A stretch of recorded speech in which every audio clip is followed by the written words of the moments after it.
Thank you very much, everybody. Thank you very much, and welcome to everybody that arrived in the last time. Now, Next time. Oh, okay. Thank you. Well, as my colleague Ciller said, I'm Carmen Ciller. I'm Deputy Director of the University Spanish Institute of Spanish Cinema, and before introduce my colleagues here on the table, only to say that the University Institute of Spanish Cinema is where we develop all our research, and is where is anchor the research of all colleagues that we are working in cinema, film studies, and different lies that we develop here at the University Carlos III de Madrid. I forget to say thank you very much to my colleagues that invite me to stay here today, moderate this table or this panel, that's Luis Albornoz and Trinidad García Leiva.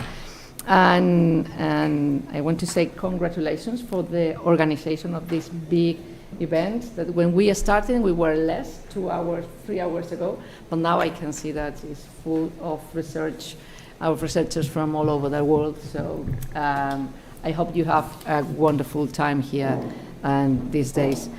Well, I'm not going to stand and to say that this panel will present some preliminary findings from the implementation of the REBOOT project, reviving, boosting, optimizing, and transforming the competitiveness of European cinema, an European Union-funded research project, as my colleague Luis said when she presents the seminar, and aims to generate input for the development of measures to enhance the competitiveness of the European film industry.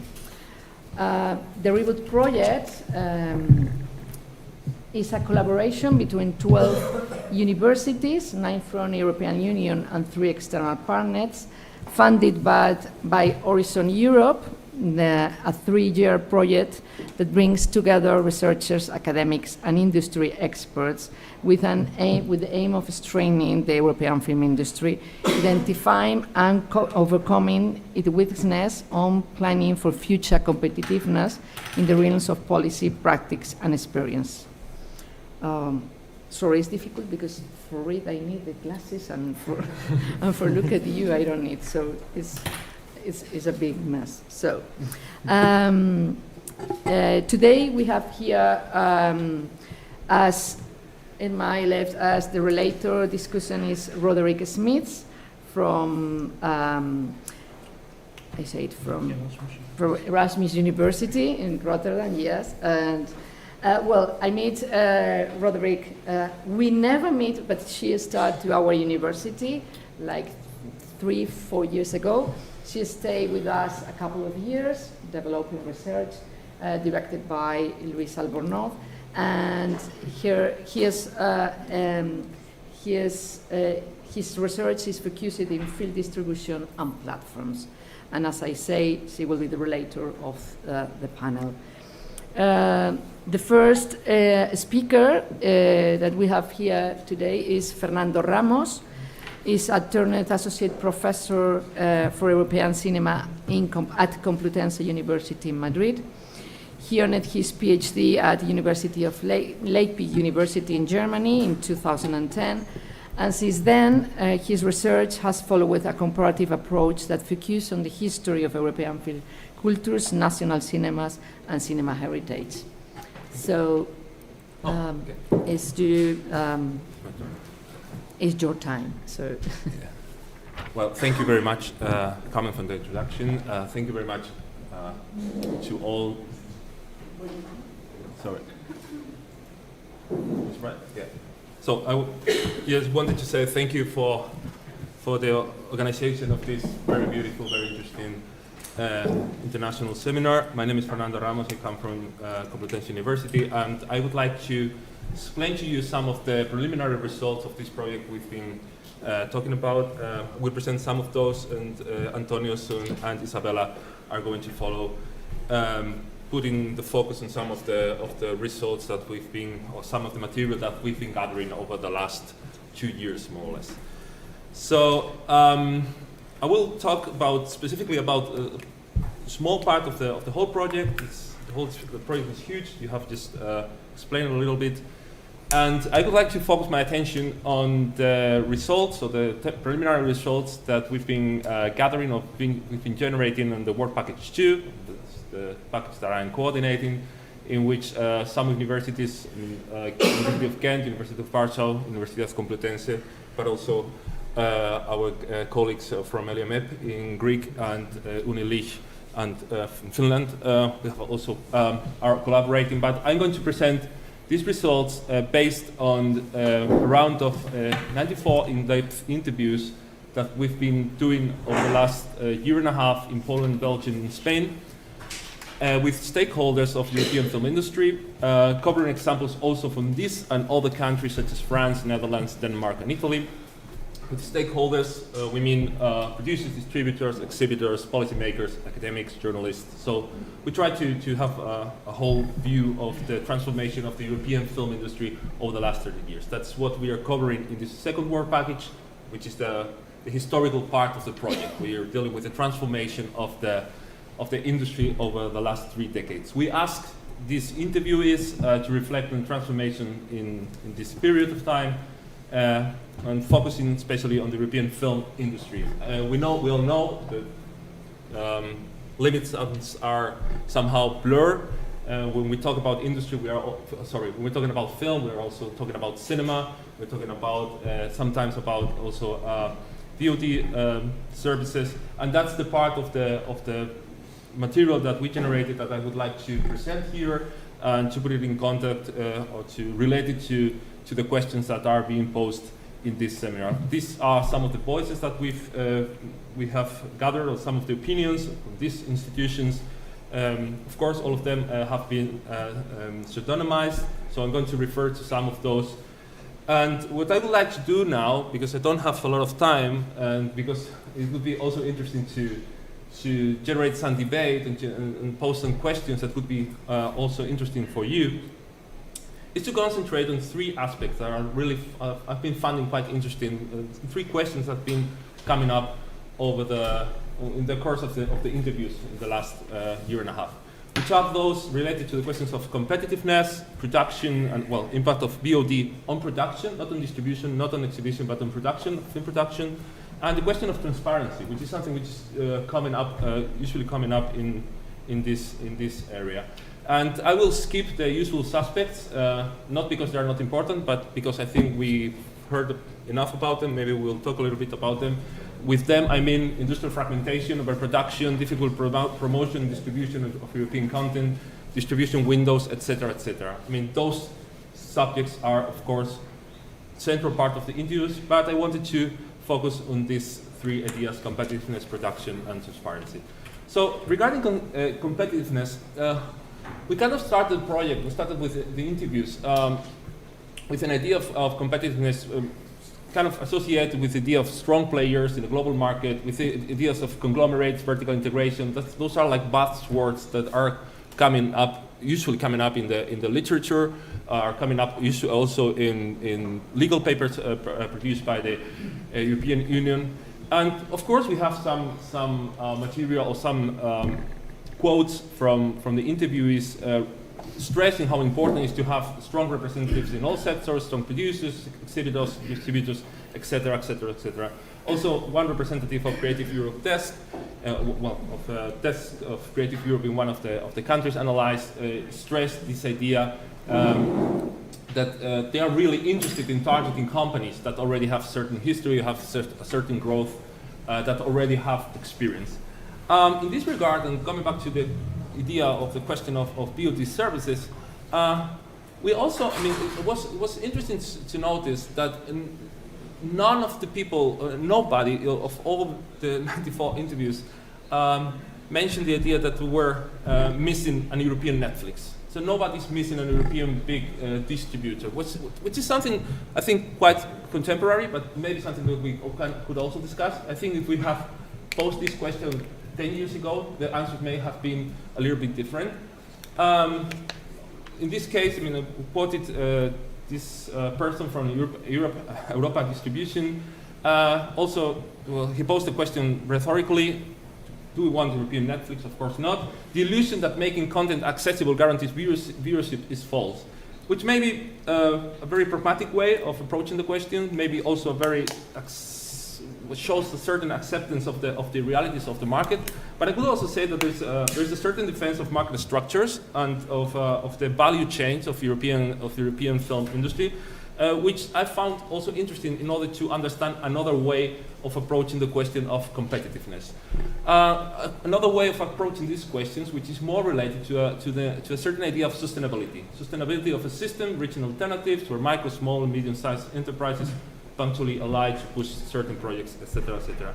An idea which is very rooted in the concept also of diversity, cultural diversity, but also market diversity, and which is a certain understanding of the realities of the market, which is really, really present among many of the interviews. I have this beautiful quote because, I mean, it sums up quite good this idea. So what this Belgian producer particularly said was what we Europeans, or we European producers should do is focus on making something locally that has universal appeal.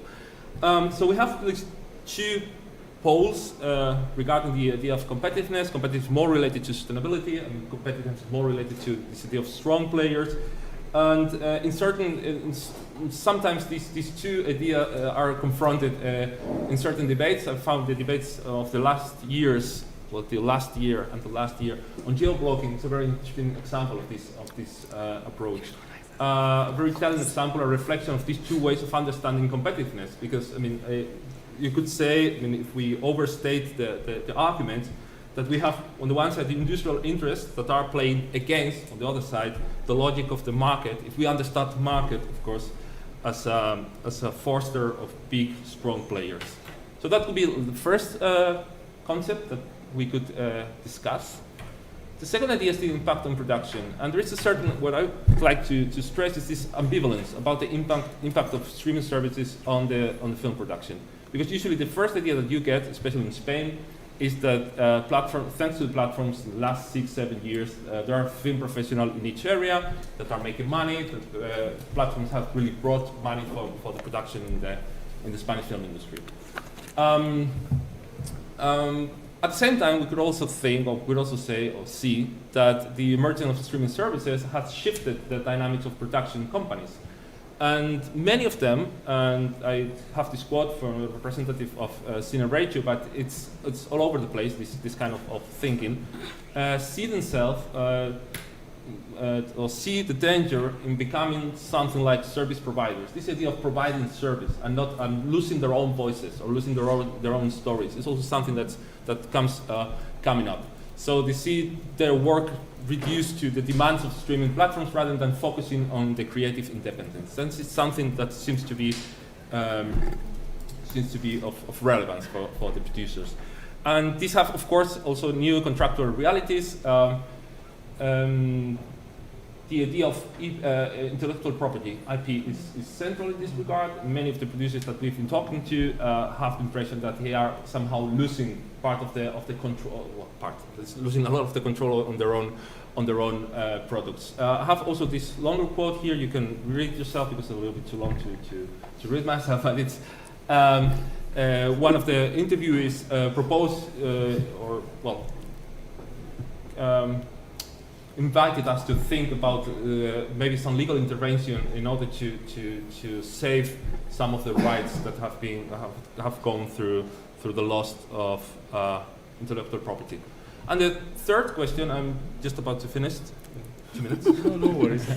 Relax. Is this idea of transparency? We've been talking about. I mean, I think was Luis who mentioned this idea of leveling the playing field, which is something that's usually coming up, and usually in connection with the Audiovisual Media Service Directive, and this idea that having transparency and knowing how viewership works for big players could help to level the field and to know what everybody is doing.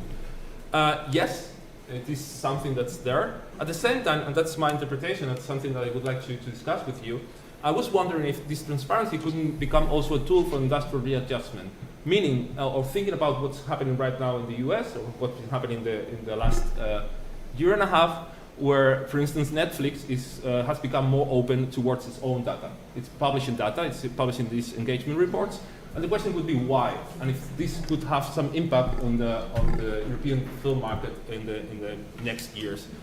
3 hypotheses, maybe is to reinforce how big it is after coming up with theories of the streaming wars. And I think Netflix and Amazon are the winners of these wars if we see it in the global context. And Netflix is also presenting global numbers, it's presenting raw data, so to speak. They could also use these numbers to play less to talent, to producers, after financing projects very generously over the last 10 years, as if every project could be a hit, which was not the case. And maybe in the middle and long term, it would be interesting to think about if this shift in transparency could mean also changing the incentive-based compensation, or move to an incentive-based compensation model, where producers could start to be paid regarding how well or bad their own products may perform in the platforms. In some way, this is related to this last question, last quote that I have a representative from Eurocinema, who mentioned that now that we have accepted that Americans are among us, we have to accept also that they are also here to negotiate the rules. And maybe this idea of having access to data, and use data in another way, could be also another way of thinking about transparency. I hope that was not too much in only 10 minutes. You'll be fine. But I hope also that we have some time to debate and think a little bit about some of the complexities. Thank you very much. Okay.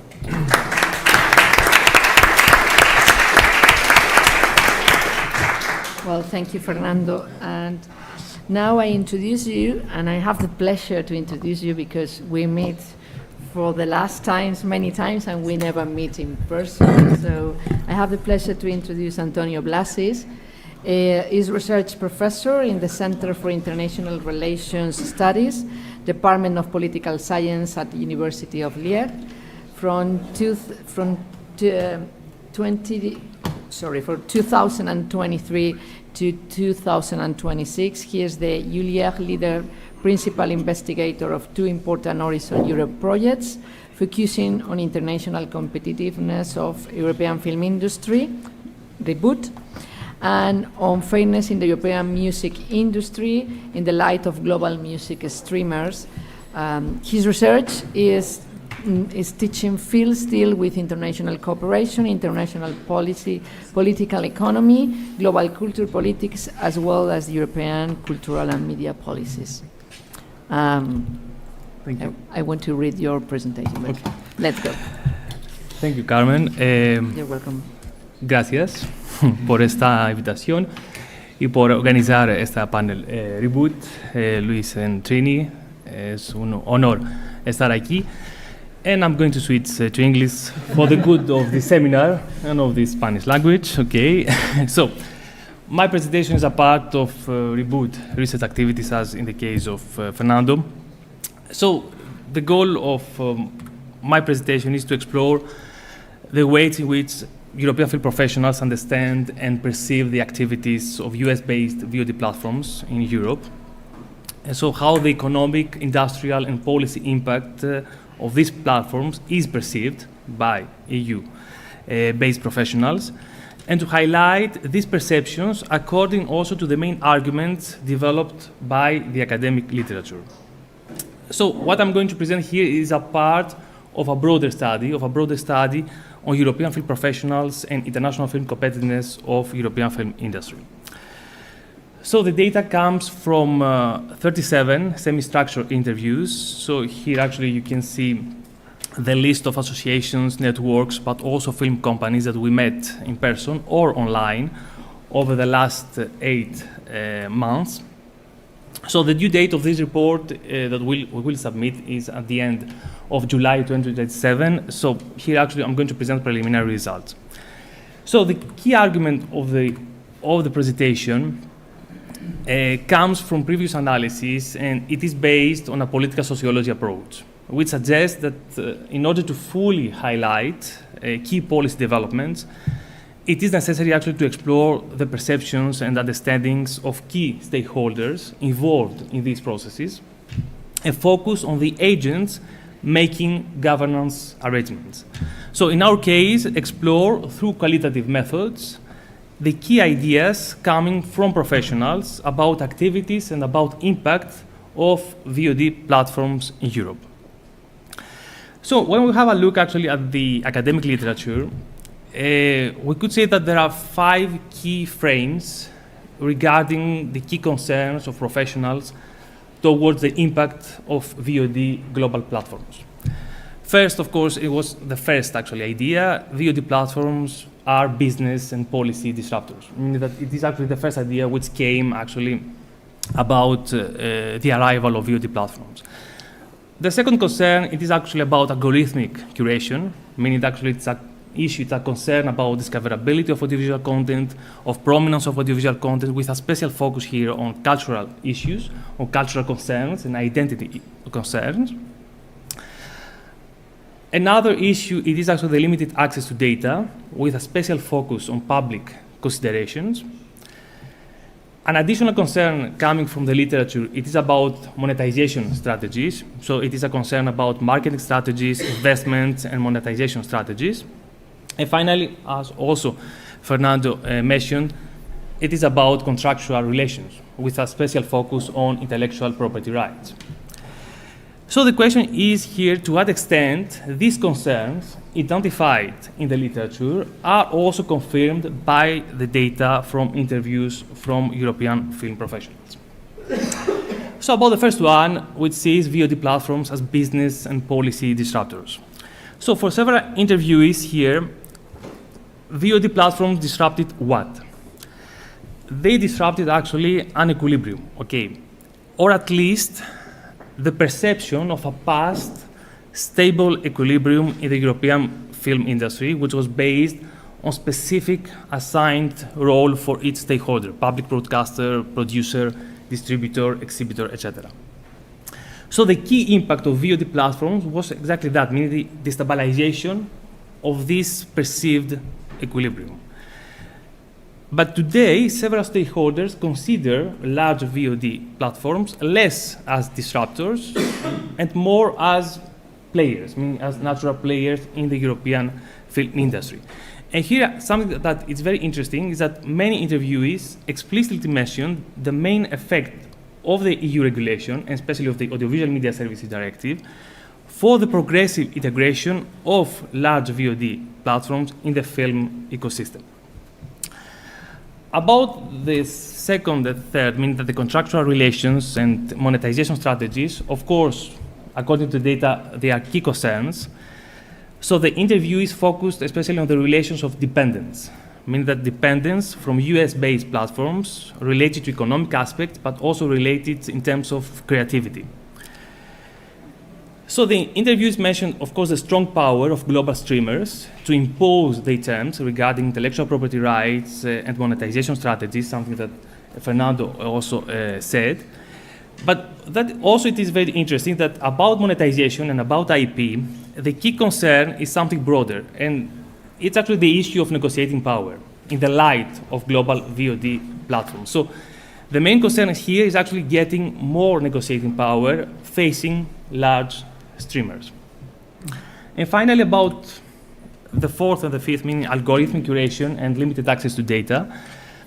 We could say that the algorithmic curation, even though, of course, in the academic literature, it is a key topic, it's not one of the highest concerns among film professionals. On the other hand, about limited access to data, here it's very interesting because for many European professionals, this industrial behavior goes against a European approach of doing film business, meaning of doing film business based on sharing information. So for them, the transparency of data will ensure a level playing field first, and then it will boost the negotiating power of professionals when they exchange with global VOD platforms. So also the access to data it is related for them to the negotiating power, meaning that to boosting the negotiating power of professionals. So if we like actually to reassess a little bit these concerns, the concerns coming from the academic literature, we could identify 5 frames about the impact of VOD platforms in the European film industry. So first, negotiating power. Second, value chain and inequalities in the European film industry. Second, a third, concentration effect and sustainability of this business model. Fourth, certain idea of doing films and film business in Europe. And finally, necessity and relevance of the European regulation. So about the first, okay, I will not come back to that. So the negotiating power is a key concern for the majority of interviewees. About the second, the value chain and inequalities in the European film industry, this actually was a common concern because actually the impact of VOD players, for them is not the same for all the stakeholders in the value chain, okay, producers, distributors, etc. So for them, it is very crucial to make a more careful assessment and analysis in the value chain. And also, for them, the activities of VOD platforms generate and reinforce sometimes inequalities. Inequalities between the different stakeholders, producers, distributors, exhibitors, between large production companies and small production companies, independent producers, but also sometimes between countries with strong production capacity and countries with low production capacities. About the concern about concentration effect and sustainability of business model, here actually the COVID-19 pandemic was a clear issue, was mentioned several times in the interviews. Meaning that, why? Because actually it generated a concentration effect related to large VOD platforms, and also COVID-19 created first a boom in terms of investment, and then a sudden decline in terms of financial commitment from these players. So for several interviewees, the key issue here is the sustainability of this model, because several stakeholders tried to adapt their business strategies to investment demands coming from US-based streamers, and then this engagement can make all these small and medium entities completely empty. Another concern, what for me was really interesting, it was the fact that US-based VOD players had a negative impact on a certain idea of doing films and film business in Europe. Why? Because the European film industry first is based notably on SMEs, meaning small and medium enterprises, so the economic conditions that big VOD streamers propose are weakening the SMEs. Because the strength of the European film industry is also the independence, and without independent producers, there's not good connection with creativity and creative talent. And also, European film industry is about public funding, as the last interviewee here said about public film schools. It's about sharing information, it's about openness. So the opacity of the activities of VOD streamers creates sometimes a disbalance which threatens a certain way of doing film business in Europe. And finally, the interview is focused, of course, on the necessity of the EU regulation, meaning of quotas, of investment obligations, something that you will discuss also extensively next days. But they also insist on the relevance of an EU regulation which takes into account the previous concerns that I mentioned, meaning a EU regulation which will be adapted to specific needs of different stakeholders in the European film industry. And so, to conclude, of course, this mapping, it is a preliminary mapping, but the impression that we had from the interviewees, and it's something that we also analyzed previously, is that in a context of technological disruptive developments, if we analyze this process from a political viewpoint, meaning from political sociology viewpoint, a political economy viewpoint, from a power relations perspective, there is a continuity, meaning there is a continuity from Hollywood to US-based global VOD streamers. So we need to see these developments as a consistent political and economic process. And the fact, for instance, that today Netflix and Amazon are full members of the Motion Picture Association of America, of course we deleted of America, it's very indicative of this idea. Thank you very much for your attention.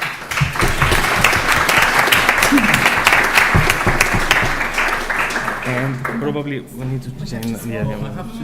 Thank you, Antonio. Well, and I introduce. Oh, you're going to We'll have change. to swap too. I introduce to Isabela, that is a PhD candidate in media research program at the Universidad Carlos III de Madrid and member of the Audiovisual Diversity Research Group. Currently working as assistant researchers for the Horizon Project REBOOT, which focuses on the international competitiveness of the European film industry, as we have listened in this afternoon. So thank you very much, Isabela. Sorry, let me just.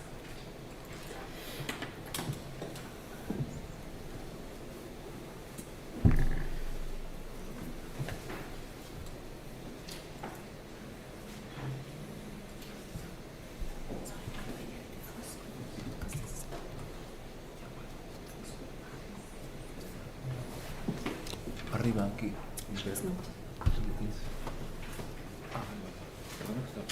It's in PDF. ¿Así no? Ah, sí, Okay, gracias. Perdón. I'll try really hard to keep my presentation short and sweet. I know everyone is tired and dying to catch up. Okay, so just to give a little bit of context, so I'll be talking about European films in the Latin American VOD landscape. In this case, I'm part of the UC3M research team that is working the REBOOT Project together with Professor Luis Albornoz and Professor Maria Trindade Garcia Leiva, and I'm talking about the work that we're doing for Task 4.3, which examines the views of international film professionals towards the European film industry in 6 international markets. The UC3M research team is actually focusing on Latin America, and we're looking at the 3 biggest markets, which is Argentina, Brazil, where I'm from, and also Mexico. So far we have conducted about 37 semi-structured interviews. This work is still ongoing.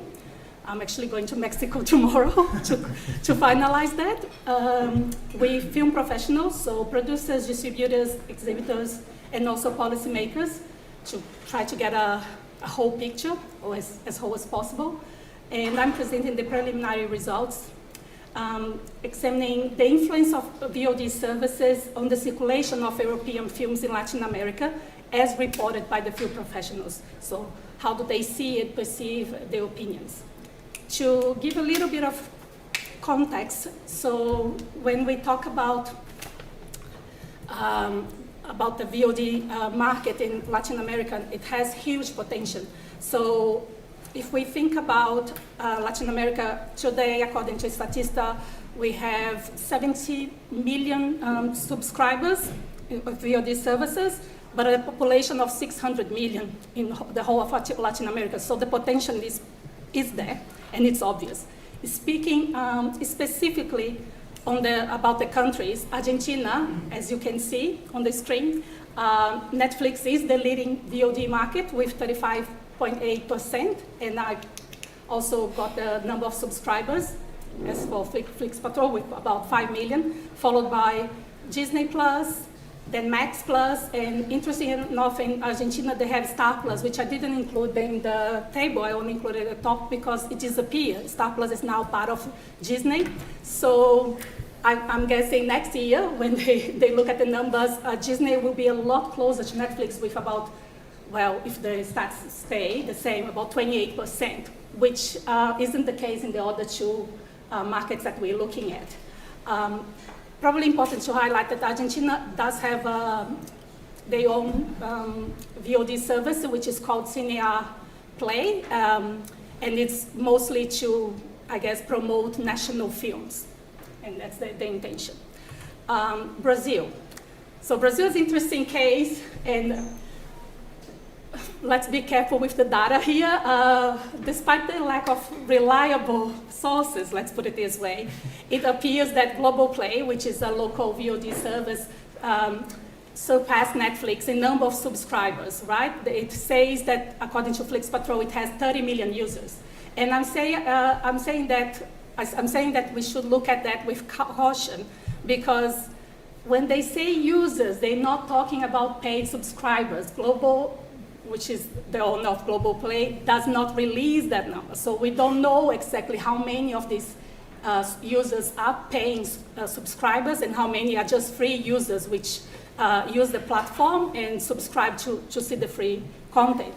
And Globo is the biggest broadcaster in Brazil, and that's important to say because in the case of Latin America, I think with exception of Argentina, we see Mexico next. The biggest broadcasters have a lot of influence, and they have a lot of content that they interest the population. So they still have a hold, let's put it this way, even though the VOD services are changing that. And then we come with Disney Plus, which roughly has 15%, and Max with 13%, and then Prime Video last with, sorry, I'm looking at Brazil, sorry, Netflix with, so when we look at market share, the things change in the case of when we think of subscribers. So if Globo has 30 million subscribers, it's interesting to think that it has 8.7% in market share, and Netflix has 28.5%. So that's something to think about it, let's put it this way. And then when we look at Mexico, again, Netflix is holding the market share with 53% in 2023, even though it has lost about 8% since 2022, followed by Disney Plus, and then Max. It's something interesting to mention in the case of Mexico is ViX Plus. So it's local subscribers. It was relaunched in 2002 by Televisa Univision. Televisa is the biggest broadcaster in Mexico, so that's interesting to mention. It was a merger of all the VOD services that they had, and in the last year, it actually got a market share of 7%. ViX is interesting as well because I was looking at this year, and they marketing as the largest dedicated Spanish language streaming service in the world.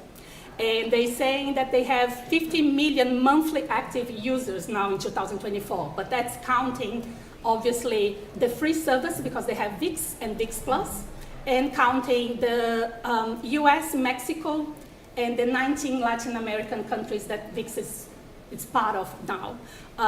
When we think about users, I couldn't find data specifically for Mexico, but it says for the US and Mexico, about 7 million for the premium part, which is ViX Plus, not the whole ViX. And talking about the findings, when we think about the semi-structured interviews and what the interviews told us.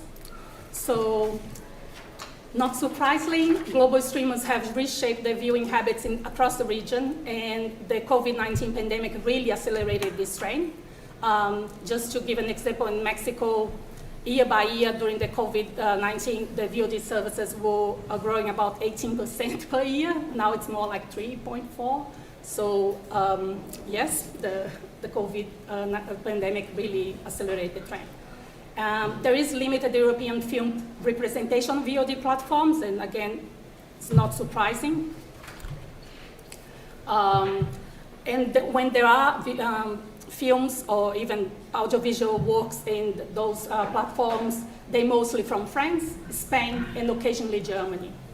And smaller productions struggle to find representation. In the case of local streamers, streaming services, like I mentioned, that are usually operated by national and cinema institutes, they primarily interested in showcasing and promoting the national films and national productions. And finally, speaking of the challenges that many distributors talk to us about. So the global VOD services, the big ones, Netflix, Disney, so on, they usually don't buy from local distributors because the local distributors only have the rights for the local market, or if much they have for 3 or 4 countries, and they will bypass, if they're interested in a European film, they'll bypass the local distributors and go straight to sales agents here in Europe. In all 3 countries, Mubi was mentioned as a VOD service that engages with the local distributors, but offer really low prices. So there is that issue. Some independent distributors in Latin America related that they are attempting to form partnerships with distributors in other countries, so one from Brazil, for instance, one from Argentina, one from Mexico, to buy the rights for a film for the whole region and then split it. So they can each take care of their own region and get a better price overall, and also they can later sell to what we call aggregators, to smaller niche streaming services. Argentina has their own issue with the country's economic instability, which exacerbates the challenges because often the fact that the local currency is so devaluated means that local distributors can't afford to pay the prices for European films at times. In the case of Mexico, Cine has now Nuestro Cine. It used to have filming, and it changed the name, and it's not a part of filming in Spain anymore, so it's its own thing, and showcases both national and Ibero-American films. We talked to a distributor, a Mexican distributor, recently, and he was talking about the fact that there is a channel for independent distributors, obviously within the limits of the fact that it needs to be Ibero-American. And finally, talking about Brazil, one of the interesting things that we saw in Brazil is that they have what they call content aggregators. And distributors from Argentina and Mexico mentioned this to us, as well as the distributors in Brazil, that resell niche content to smaller VOD services, which does help European film distributions. Quite often, those are the ones that are interested in buying the rights from local distributors. The transnational VOD services don't lose their time, let's put it this way. They prefer to buy for the raw region. And during the pandemic, that's something that we also noticed. Some local distributors and also exhibitors at times in Brazil launched their own VOD services, so they tried as well to promote their own catalogs. And that's a clear sign of how difficult, how it highlights the limited visibility of non-mainstream films in Brazil. Many of them didn't survive, but there are still a few going, like Belas Artes, which is an exhibitor in São Paulo that is famous for independent films and European films, for instance. Okay, I tried my best to keep it really short and sweet.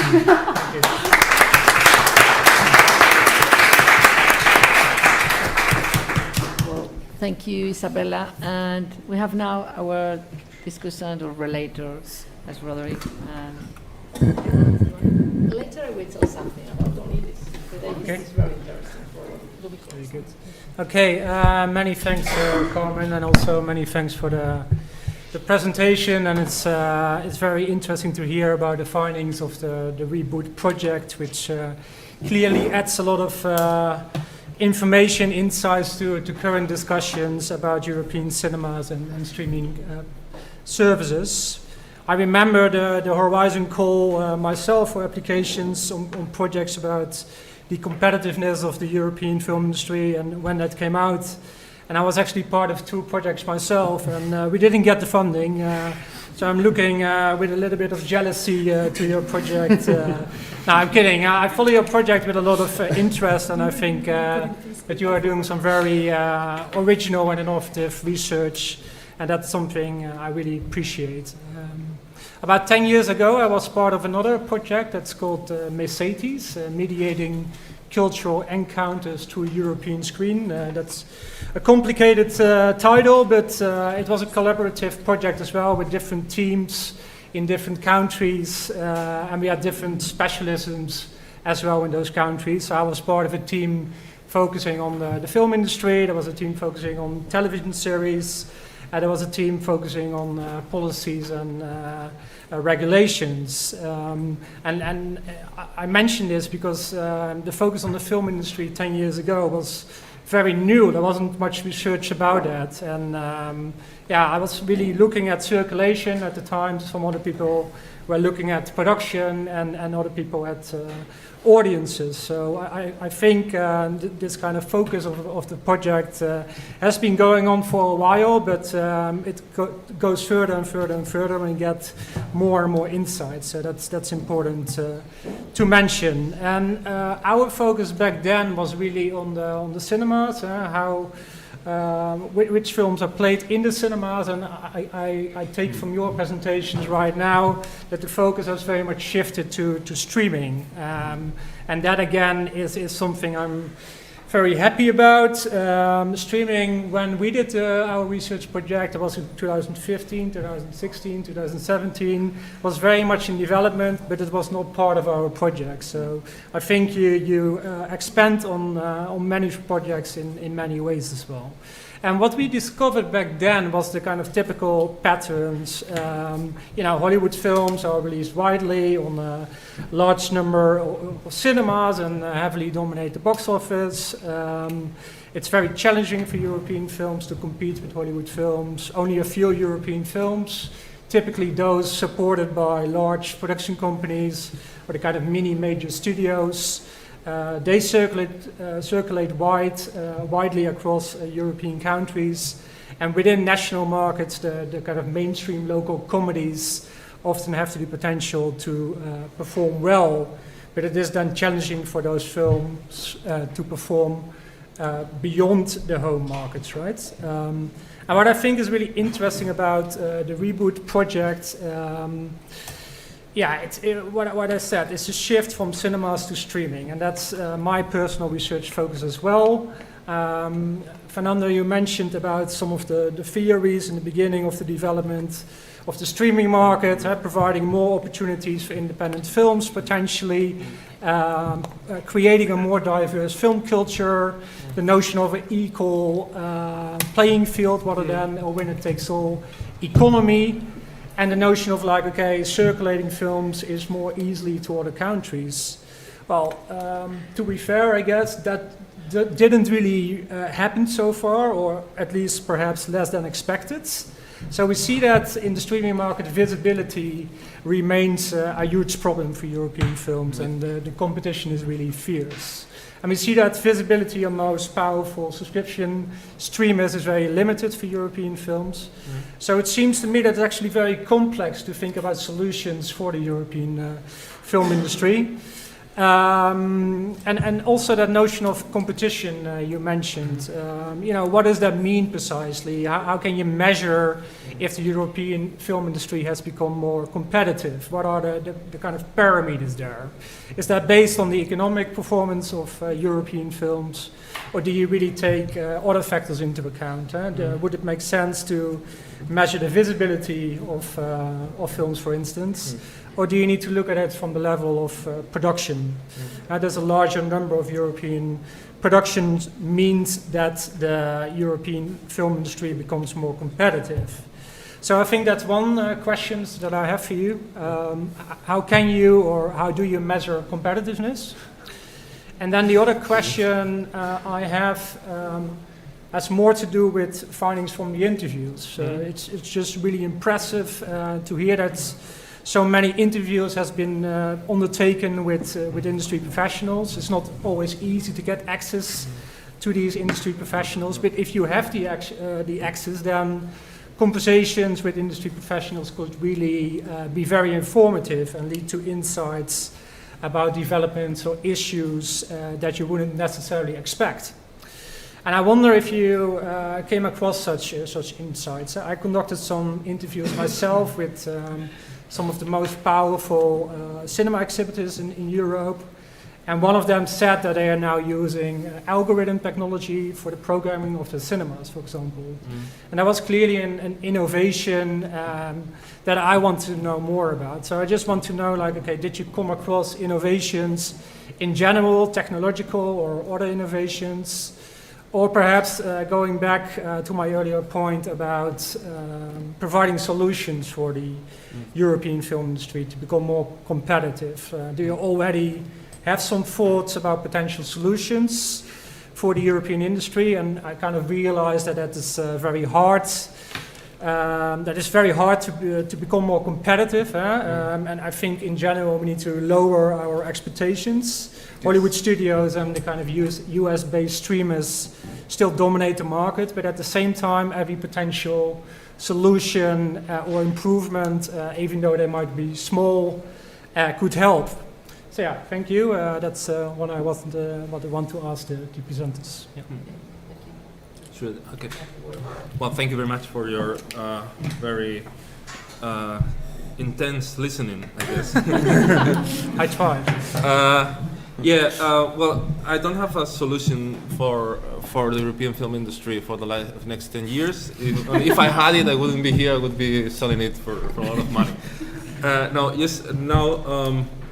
Going back to your questions, and I mean something you mentioned, which is I think it's crucial to understand, which is something I skipped because I didn't have the time to do it. I mean, we're talking about the European film industry, and it's sometimes the concept itself. It's a little bit of misleading. I have made a lot of assumptions. I expose some theories that may apply only to producers, or may apply only to distributors, or may apply only to exhibitors. I mean, they have usually very different interests in their own field. So that's something that we also have to take into consideration, even if we take a look at the idea of competitiveness or competition or whatever those words are. So do I have an idea of competitive or definition, a strong definition of competitiveness? No, and that was also the idea of at least this part of the project. And thinking about it historically means also thinking about the transformation over 30 years of this idea of competitiveness. Yeah. And I mean, maybe to go back to an example that we all know here, which is a Spanish film of the 1980s. Back then, if you take a look at the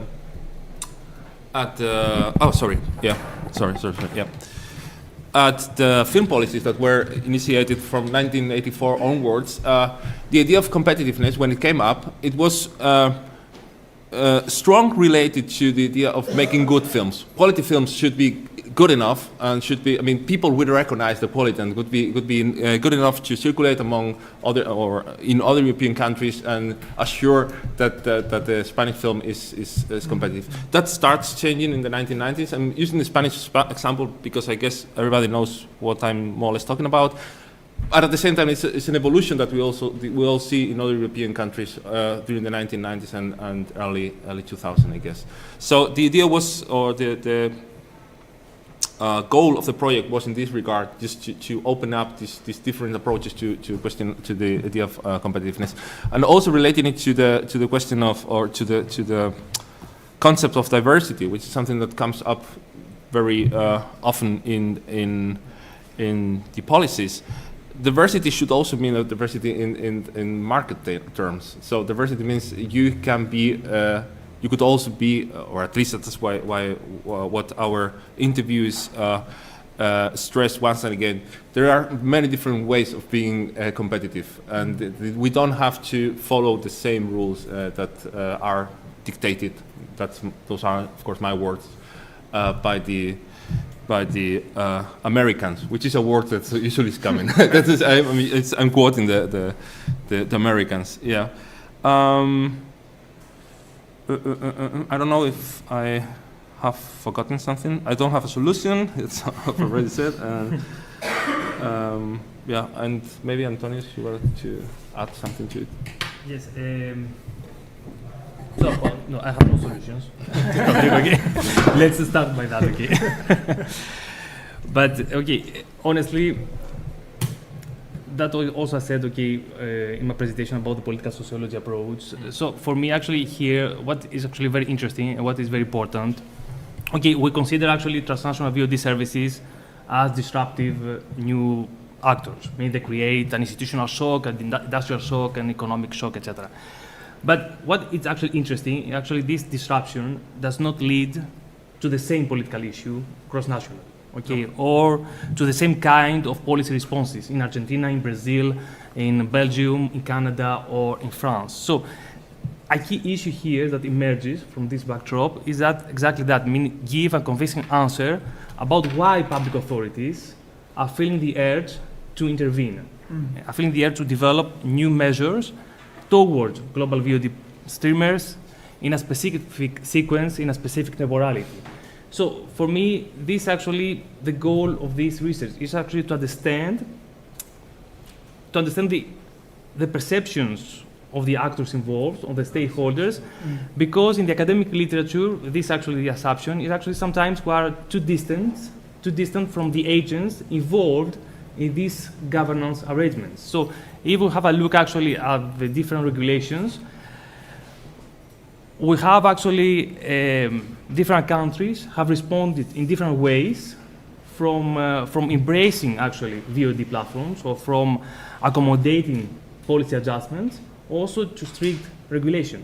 So for me, this is actually the tricky question that we have in terms actually of political economy perspective or political sociology approach, to understand why public authorities are feeling this urge and why actually we have different directions about the policy regulation. Just very briefly about the example of Canada and France, Canada and European Union. Meaning that if we see actually the Convention on Diversity of Cultural Expressions, Canada and France, it was actually in the same direction in the 2000s. But in the mid of 2010s, we have actually a debate which is actually completely different in Canada and in France about the regulation of VOD streamers. So Canada actually, they decided to regulate VOD streamers 7 years after the adoption of the Audiovisual Media Services Directive. Why? Because the consensus among professionals, it was completely different. So the regulation of VOD streamers at the beginning, it was actually a confrontational issue in Canada. It was related, for instance, on internet rights, on digital rights, etc. So we need to understand this kind of consensus among actually professionals and the understanding that they have towards actually VOD platforms. This is actually my idea. Well, I also don't have any solution on problem. I'm so sorry. I guess in our case, one of the biggest problems that the European film industry has and always had is distribution, is circulation. So it produces a lot of films, but how does it distribute? And there is a lot of data when we talk about European Union. So it's being looked at extensively within the European Union in certain countries, but not all countries. And if we speak about Latin American, that has a strong cultural and historical links with the European Union, it makes sense to look there. Apart from that, as I mentioned, Latin American, if we look at in the context of VOD services, it's a huge market. It has a lot of potential. So that's one of the reasons why we're looking at the perceptions and opinions of film professionals when it comes to the European film industry. And obviously we're looking, like Fernando mentioned, they all have their own take, and it can be quite interesting. As well, if I'm looking at the findings that I presented here, is in the distribution and circulation that we're mostly interested to see. So are the European films actually reaching those countries, and which films are actually reaching there, and in which windows we are looking broader than VOD services. The other question there, and there's lack of information. There is very little data. I won't say no data, but there's very little data when it comes to European films specifically. Thinking about diversity, then there's this other question as well. We heard from a lot of film professionals that the European films are losing the market, so that's something that we're still investigating. But the code, the market share it's diminishing since the COVID-19 in those countries, and that's something to look at. There was this whole hope that the VOD services would actually open markets, and all the films would be able to be accessed so easily. And while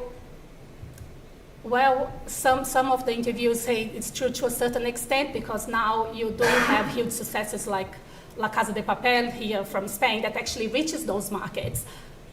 So just certain narratives actually get there.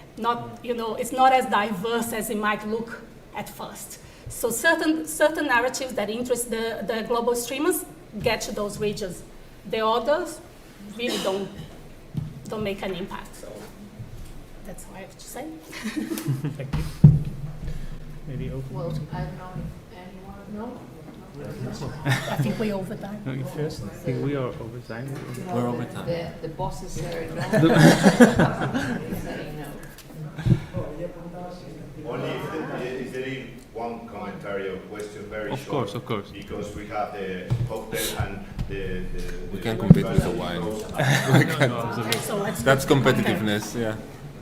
Well, I think that we are going to have many days, the next days, to discuss about all of these comments, because I think about this we have, all of us have many comments and many reflections It's about not a common snow if we would have the slides because they are very interesting. The results of the research, some of the comments are interesting. I would be very, very much interested in having these comments. So maybe you can have them circulate. Absolutely. Yeah, absolutely. Thanks. Okay.